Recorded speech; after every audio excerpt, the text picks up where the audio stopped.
Hello, I'm Joseph Carlson, and this is episode 149 of Gaming with Grief, and I'm calling this episode From Software and Death Part 1.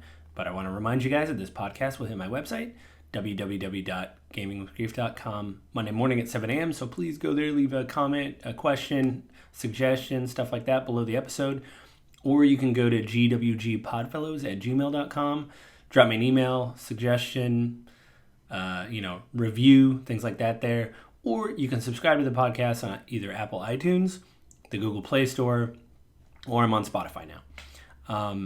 Go there, do the things, rate me, give me suggestions, what I can do to improve, stuff like that. Or you can find me on Twitter at JustLittleJoe. So go to those places and interact with me. That way I will try to get better about promoting the show. I always say that, and I've gotten slightly better. So if I keep reminding myself, I will get better. So if you notice from today's title of the episode, I'm going to be talking about From Software, which is a Japanese company founded a very long time ago. I actually didn't write that down because I'm being very selective in my purview of what I'm going to look at.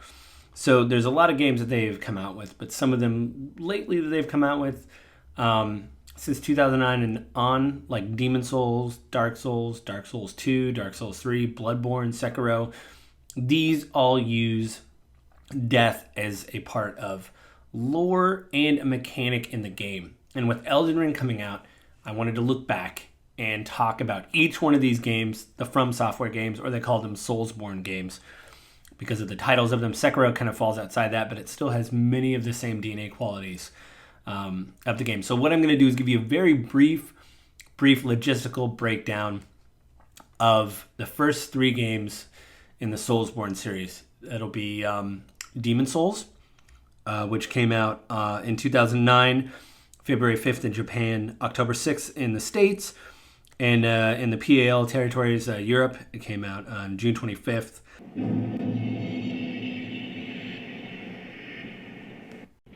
King Aland XII, by channeling the power of souls, brought unprecedented prosperity to his northern kingdom of Boletaria. That is, until the colorless deep fog swept across the land. Boletaria was cut off from the outside world, and those who dared penetrate the deep fog never returned.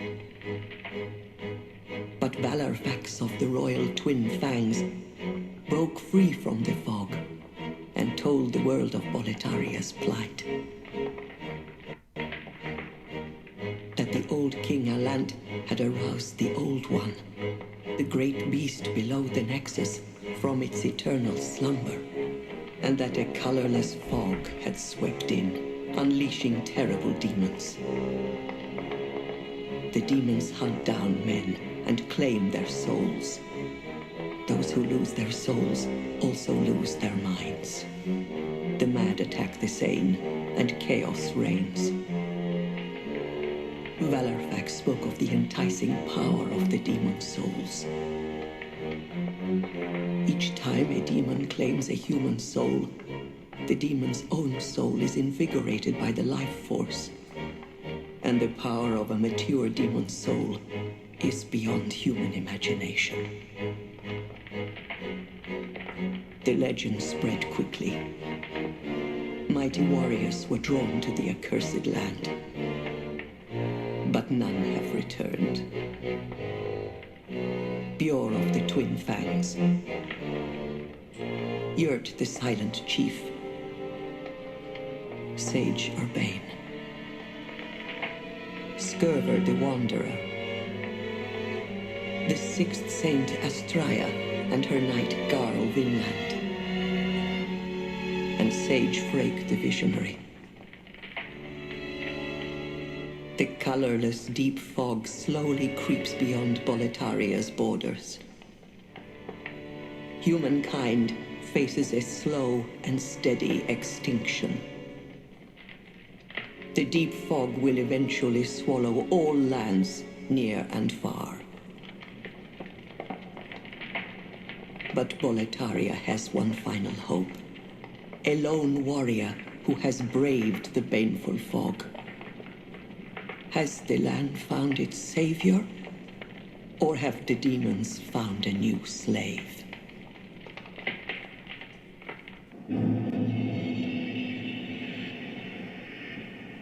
That was the intro of Demon Souls. It came out in 2009. Please go to HD Gaming Guides on YouTube. That's where I got that audio. It's probably the best sounding audio I could find of that. HD Gaming Guides. The HD and the G in guides is capitalized. So go there. They have a lot of really cool videos about the Souls series and intro videos too. So if you just maybe want to watch the intro of a game, go there. So thank you very much, HD Gaming Guides. You had the cleanest source of audio that I could find to do the intro. So very quickly, my history with Demon Souls. I just looked at this. So I got the World Uniters Trophy, which is like the good ending. My memory serves, it took me about 73 hours, somewhere around there, to actually complete the game. There's 2 endings in Demon Souls that I can see. There might be more. There was a remake that came out on November 12th, 2020, because that is when I want to say the PlayStation 5 was launched. Anyway, it was a launch title for the PS5. Bluepoint, who's done a lot of remakes, has relaunched, from the ground up rebuilt Demon Souls. And as you heard in the intro, it's a very medieval fantasy. Again, I recommend to go back to HD Gaming Guides and watch the whole video. But I got one of the endings way back in June 26th of 2012. So it was a long time ago. I got a gold trophy for doing one of the endings. I didn't get the platinums. This was like my first thing of like people hearing about Demon Souls. You know, people were talking about it online and they were really selling it up. And I was kind of really blown away with, like, not that it was difficult. I mean, it was. But I think one of the things that blew me away, as you can hear from the intro, this project apparently was very abstract and it was failing within From Software from what I can read. And the producer, Miyazaki, basically said, well, this is already a failure. He got put in charge and he said, if these ideas fail, then no one cares. But this style is something that will follow in to the other From Software games. So it'll go into Dark Souls, which they considered a spiritual successor, and into Dark Souls 2. So that's what I'll be covering in part 1. But this idea, as you heard in the intro, that men are stealing souls of other people's to basically just stay alive, to fend off the inevitable, which is death. This also goes into the mechanics of the game where when you die, this is kind of old news, but I'm just going over it again. When you die, the currency you collect in the games, it changes from game to game. Sometimes it's souls, sometimes it's blood echoes, sometimes it's, I have to look it up for Sekiro, but it is some form of wispy currency that goes into your body, when you kill something. Now, I spent about 2 or 3 hours with the PS5 remake. It is so beautiful. Bluepoint did an amazing job. If you can get your hands on a PS5 or you care, please support Bluepoint. I'm not saying they're hurting, but that game is amazing, and they did an amazing ground-up job of making some good quality of life changes. There were some things in the very first game that came out in 2009 in Demon Souls, which was so abstract and obtuse. People had to do YouTube videos to break it down. Also, concerning breaking things down, there's a lot of lore videos online. Now, I've tried to stay away from some of these, but I have looked them. I mean, it was so long ago. I've read into them and things like that. Basically, what you find out is by, I guess, putting the old one to sleep like I did in the end of the game. And it kind of like keeps things the way it is, but you can become a great old one by killing the old one and basically taking its place, which is a theme that will continue on as well as death in the other games, and we'll talk about that more when we talk about in part 2 when we go over like Bloodborne and Sekiro. But even though this is more abstract, and these ideas, I believe, get refined more and more as the Souls series goes on, I think that this is an amazing starting point to maybe just focus on the mechanic of death, maybe not the overarching theme of death.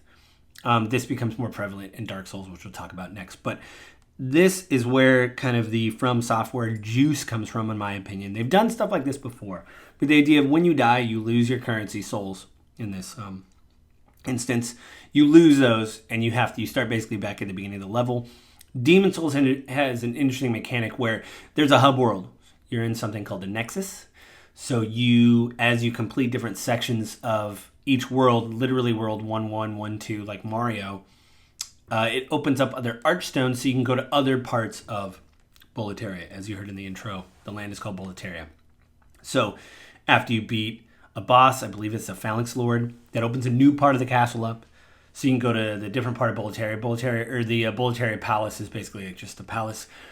I remember back in the day, King Allant being just horrendous.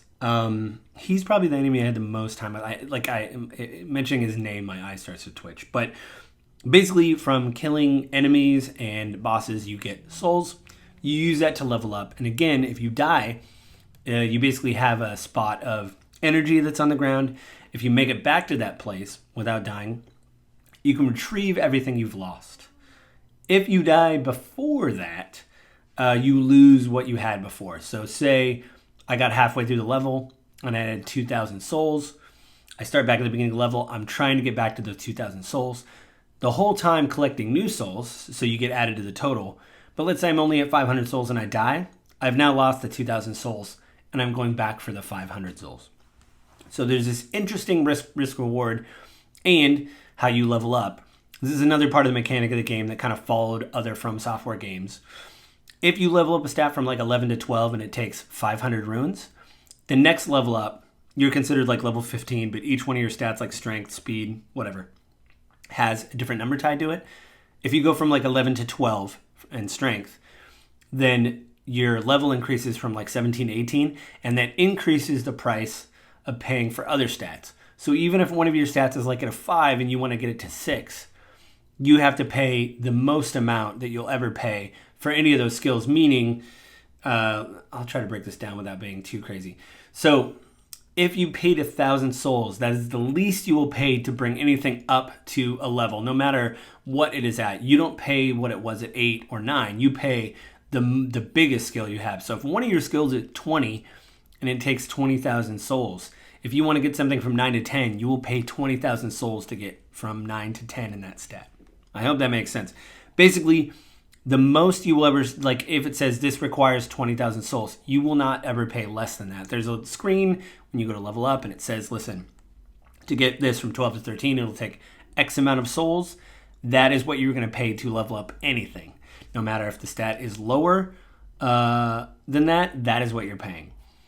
To me, this is an interesting way to mix death and really make it mean something. Not only that, but like when you're fighting some of these bosses, and everybody keeps saying From Software games are hard, I believe they are difficult, but you do, like any other game, if you play any game on a regular basis, or just in general enjoy playing something like a games of a service, an MMO, something like that, you learn the ins and outs and the intricacies of that game. And I think with From Software games, they're sometimes maligned as being too difficult, and I think in the community there's this kind of pushback to say they are a type of difficult, but they're not insurmountable. Now I'll say this, I've used guides when playing this From Software game, so I know where certain items are, or maybe go left when I should go right. Maybe I get stuck because sometimes they are obtuse, like you heard the intro from Demon Souls. You don't always know where to go, but just because I looked up a guide, I completed Demon Souls on my own. It took me 73 hours, which is probably way longer than it took most people because I'm a mediocre gamer at best. I can't speedrun things. But I will say this. I still beat the bosses, got the trophies for beating the bosses, and got that into the game myself. I physically did it. And again, King Allant, who's like this mid-level boss in the game, who really is like a symbol of the city. If you listen to the intro, which hopefully you did, you didn't skip over, he talks about... He basically figured out like these soul arts to keep people going forever, and he's literally on the top of this tower looking over the land of Boletaria. You fight him, and it's the most chaotic fight I had. Again, traumatizing in a way. But if I remember this correctly, the music changes once you kill him. It becomes more somber. Because basically he was like this weird tether, I believe, to the world. I'm probably not looking up all the lore videos I need to look up. But I think it's important that this is literally a change in the game. And they really hammer home this idea, like, since you've killed him, that has changed the world. And I think that is amazing. And again, this is a little bit more abstract. So the next two sections I'm going to talk about are going to be a little bit more concrete about the lore of death and the mechanic of death, tying this together and how it is important, how it makes death kind of important. And not in, again, a difficult way that I think is derivative to what From is trying to do. Miyazaki said in a recent interview that death is a feature, not a punishment. It is like when you die, I die a lot in From Software games. You do learn something about the boss. Oh, he's got an extra sweep attack. I shouldn't have charged in. I should have hung back. I think the biggest thing these games teach me is patience. Because you learn, okay, I'm not just going to go in there, burn up all my stamina, and then dive away. This guy's going to hit me in the back. Or hit me from, I'm going to have my, I'm going to be hitting him in the back so he doesn't focus on me as much. Maybe he's got a sweeping attack where he'll hit you from, he'll basically backslap you to get you off his back. I need to learn, hey, I can get 2 hits in, then I got to dive out of the way. Be patient, take a potion, something like that. I think that's one of the biggest thing I've learned from software games. But even though these ideas are abstract, they carry into Dark Souls, which again was considered a spiritual successor to Demon Souls. There was some licensing problems, and so Dark Souls was like a multi-platform release, and we'll talk about that next. But really quickly, let me just give the logistics of Dark Souls. It came out in 2011, and it was released in September 22nd in Japan, October and Europe of 2011. And it came out on PC in April of 2012. It took a while. 10/25 is the date I could find. But let's talk about Dark Souls next. In the age of ancients, the world was unformed, shrouded by fog. A land of grey crags, arch trees, and everlasting dragons.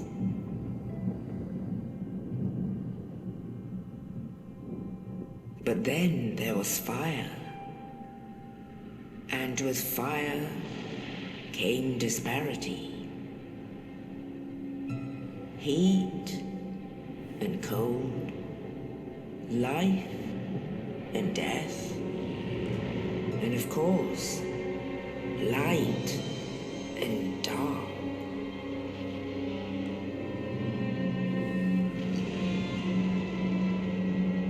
Then from the dark they came and found the souls of lords within the flame.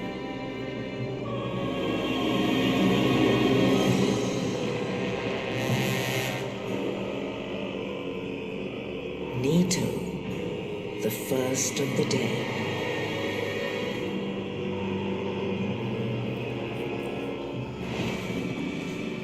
The Witch of Izalith and her daughters of Chaos.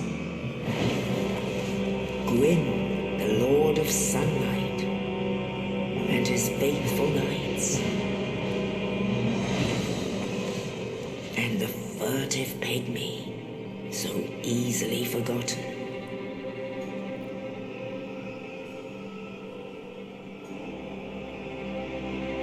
With the strength of lords, they challenged the dragons. Gwyn's mighty bolts peeled apart their stone skins. The witches weaved great firestorms. Nito unleashed a miasma of death and disease. Seeth the scales betrayed his own, and the dragons were no more.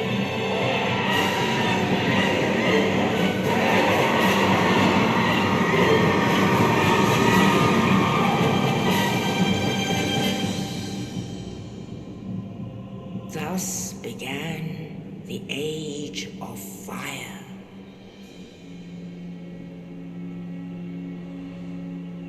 But soon the flames will fade, and only dark will remain.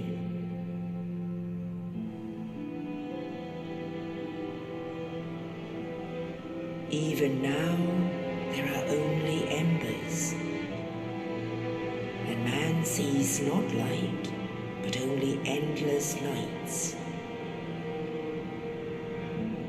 And amongst the living are seen carriers of the accursed dark side.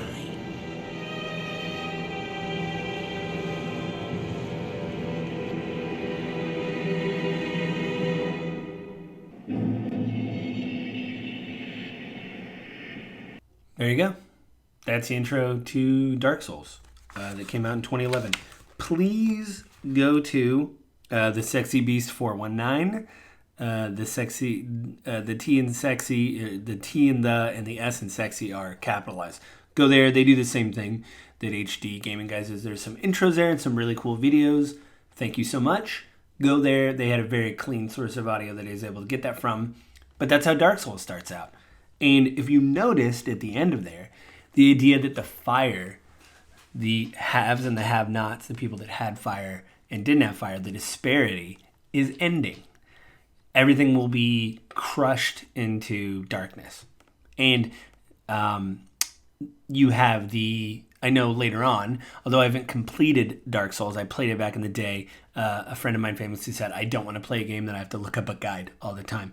But you have the ability to kill or allow Gwent, the guy you heard in that, survive. Thus, keeping the fire going, to keep the age going, or allowing everything to die. Again, there's probably a lot of subtlety to that. I haven't looked at lore videos in a long time. I didn't want that to color how I was going to do this podcast. But I'll say this basic idea is a more refined version of what we heard in Demon Souls. You know, this fog in the land that's kind of like, perpetrating everywhere. And then on top of it, the idea that, these demons are feeding off these souls. In Dark Souls, it is literally light is ending, and we need to decide if we're okay with that or we need to keep it going. Now, I understand being a human, and I wanted to keep the light going, but there is a natural order to life. There's life and death, and you can't just keep things going forever and ever and ever and ever. And I think it's this futility that is getting more and more refined in these other games. And I love it. It shares a lot of the mechanics of Demon Souls. Many of the menus are obtuse and strange and weird. The stats don't make sense. Sometimes the weapons that you get, you have to read item descriptions. Sometimes you don't know if you can equip a weapon. But this is something where they kind of wanted to keep it, kind of on the down low and keep it, more discovery for people to have, to like really dig into the lore. But they put the pieces in place. So this is something else that will carry over in other From Software games. People will say, well, it's too obscure. I don't understand what's going on. I don't want to read item descriptions. But I think From Software is unique that they are able to back up those beliefs and those little kernels of lore in the world. You will talk to people that will mention events or something that happens. And this is something that continues with From Software games today. I really think their design team and story team, everybody says Miyazaki. I don't want to disparage him. But, no man is an island, especially if you're developing a game. I'm not saying he doesn't contribute. I think he does. There's no way these games wouldn't be what they are if it wasn't for him. But I think there's an amazing sense of design to not only the enemies in the world, and a lot of people have talked about enemy placement, how important it is to put maybe a foot soldier in one place and a skeleton in another place, or an archer over here. Everything is very bespoke. This has to go here because this has to happen for this other thing to happen. And I think this is another thing that carries over into From Software things. And death. Again, it is important that you learn from when you die in these games and that your progress carries over if you get souls or you kill a boss or something like that. All these are very, very, very important. And the idea fascinates me that somebody wants to stop the natural order, stop the process. No, we cannot succumb to death. We have to keep it going. We have to keep the fire burning. I don't want it to burn out. I don't want to die. We have to keep this going. And I think, I've read some articles in other places too that people, even at From Software, said we don't really know the full scope of what this is about. But I'm going to bring up somebody else in the next part, not the last section, the next part, the next episode, about how they kind of break stuff down. I'm going to bring some other people in because I think later on, although I love Dark Souls, it's kind of a medieval design, these cities are medieval, just like Demon Souls. There's kind of like this medieval through line. I think with their other games like Bloodborne and Sekiro, they really change up how they distinguish themselves, not only through the mechanics of death, but the lore of death and how important it is later on. So without further ado, let's talk about Dark Souls 2.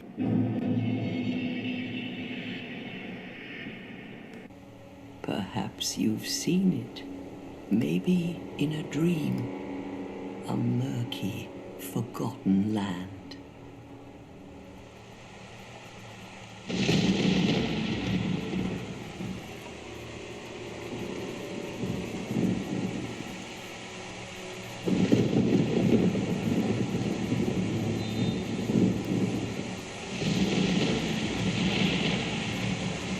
A place where souls may mend your ailing mind.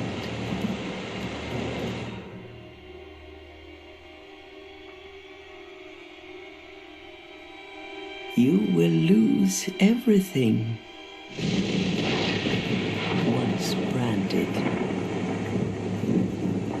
the symbol of the curse, an augur of darkness. Your past, your future, your very light.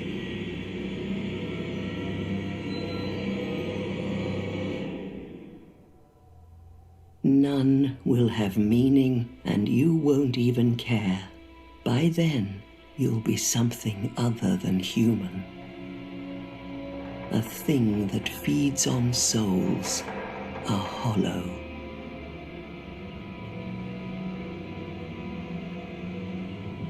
Long ago, in a walled-off land far to the north, a great king built a great kingdom. I believe they called it Drang Lake. Perhaps you're familiar. No, how could you be? But one day, you will stand before its decrepit gate without really knowing why.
Like a moth drawn to a flame, your wings will burn in anguish, time after time.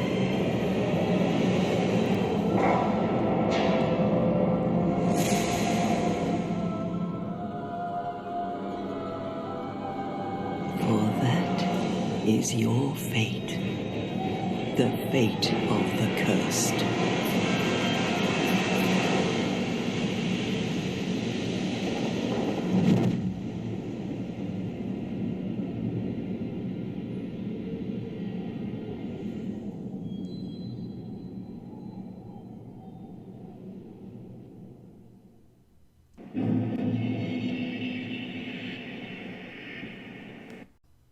there you go. That's the intro to Dark Souls 2. Please go to iPhantom 3D on YouTube. That's where I got that good clean audio. They have a lot of different videos like that, like Final Boss, stuff like that. So yeah, go there and support them. Subscribe. So yeah, I have spent the least amount of time with Dark Souls 2. It seems like from what I'm hearing in the community, it was probably the least beloved one. But I'll say this, it seems, and again, I've seen some more videos, but I didn't want that to color my essay, audio essay, I guess you'll call this. The idea that instead of stopping a kingdom from going out of, from ending, it's all about you. You are cursed and have to carry this dark sign, this sigil with you, this burning, and it will burn everything in its path. But you are basically sacrificing yourself. If you didn't, obviously sometimes it doesn't work for audio, but at the end when there was a chorus, basically if you watch the intro, you are this traveler in robes. You don't know if you're a man or a woman, but you go to this big lake with a tree in the middle of it, and a whirlpool appears when you step foot near it, and you see souls around the whirlpool, and you basically jump in, you sacrifice yourself, and that's where the game starts. You wake up in this underground stone pagoda in a way, and you meet these women in red dress that talk to you about what your future is. And I think what I think is pretty amazing about the Soul video, or at least Dark Souls 2, is that this is a massive departure where the little bit that I played, maybe an hour, 2 hours, you are literally just walking around like this empty, decrepit place called Dracolic. I forget the Miramar, I think is the first place you get to. But it is devoid of people. You meet, there's some town people there, but they're usually From Software's games start with a punch, and you immediately go into either getting killed or killing things so you can learn the mechanic of the souls and all that, and really just to teach you death. It's kind of a joke in From Software games that the first big enemy you go to fight just kills you. There is ways to kill it before it kills you. You can be scrappy and jump around and stuff like that. That's pretty cool, but this specifically just allows you to explore this kind of dead land. The design is really good where you look up and see that there's like this big ocean around you, and it seems like this castle is like crumbled into the water. So it's almost like some kind of reef. And there's just this sense of like, there's not really a lot around. Everything's ending, and everybody has this like feudal kind of feeling about it. But again, I think the community is kind of set, and again, I'll try to dip into lore, and I am going to play these. In fact, it's kind of a weird time to announce this, but I am going to start streaming on Sundays. So I will probably start with some From Software games. I don't own Elden Ring on PS5. That's the easiest way for me to stream is through the PS5. So I'll probably be playing through the older Souls games and maybe some of the newer ones like Bloodborne and Sekiro, because although I'll talk about them later, I have various stages of completions with each From Software game. So Demon Souls, I've beaten the old one again on the PS3. Got the good gold ending, I guess, the good ending, whatever. I played the new one for a few hours, the remake that Bluepoint did. Dark Souls, I played for maybe 5 or 6 hours. Beat a few bosses. Played it back in the day, like rented it. Did realize it was very difficult. But again, this is more about the mechanic and the lore of death and how they are tied together. And I think it is amazing that From is able to kind of refine these ideas and carry them into other games. So, I think that is it for this week, guys. But the next part of this, I will be going over Bloodborne, because it was released next, Dark Souls 3, Sekiro. That's its newest one. I know Sekiro won some awards. I'll go over that. But the following one, Part 3, Elden Ring, just came out a little bit ago, and I'm going to do a review discussion with my friends and family who have been playing the game. It's amazing how many people have been playing Elden Ring that have pushed back and not played other From Software games, but are kind of finally enjoying this game, and I want to talk about it with them. I've been taking notes as I've been playing Elden Ring, and we are going to talk about the pros and cons and probably have a big discussion, so it'll be a big thing. So I hope this was clear and maybe shares a little bit of why I love From Software games. It's not the fact that you die all the time or whatever. It's the fact that death is there to teach you literally a lesson, and the fact that that is reinforced in the world, the characters, and the story. So that being said, That's it for this week, guys, but I want to remind you that this podcast will hit my website, www.gamingwithreef.com, Monday morning at 7 a.m. Please go there. Let me know what you think of the show. You can also write to me at gwgpodfellows@gmail.com. Do the same there. Give me some suggestions, share the love. If you have a game you want me to cover, go there, write me there. Or you can subscribe to the podcast on Apple iTunes, the Google Play Store, or I'm on Spotify. So go there, give me the likes, the stars, the reviews, things like that. That helps me out. And you can interact with me on Twitter at JustLittleJoe. So find me at those places. And with that, have a good week, and I will talk to you guys again next week. Bye.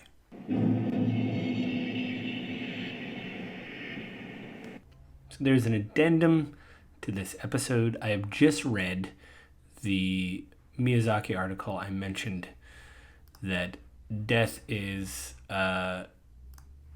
not a, it's, how do you put this? How does the title go? Hideaki Miyazaki sees death as a feature, not a bug. It's in the New Yorker. It was written by Simon Parkin. It was released on February 25th, 2022. There's only a few things I want to read from this that I think is interesting. The beginning of the article just talks about From Software games and how difficult they are, which totally makes sense. I think this is articles like written for a wider audience, so it makes sense that they would be incredibly general. They talk a little bit about Miyazaki's childhood, but I like this part. The question of how hard games should be is closely tied to the question of whom games are for.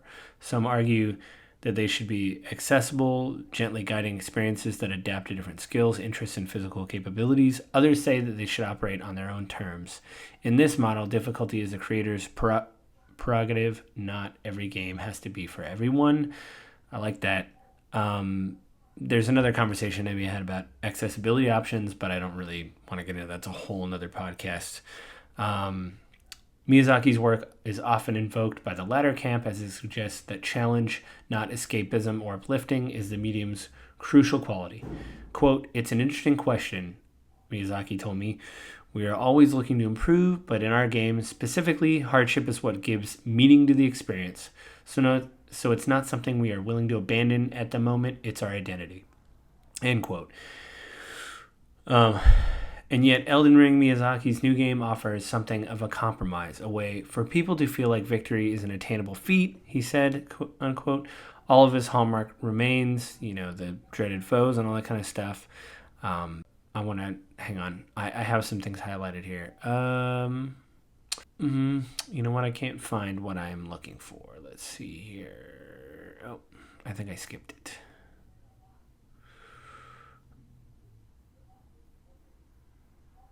Oh, right here. This is how he talks about playing the games. When I'm playing these games, I think this is the way I'd want to die, in a way that is amusing or interesting, or that creates a story I can share. He said, death and rebirth, trying and overcoming. We want the cycle to be enjoyable. In life, death is a horrible thing. In play, it can be something else.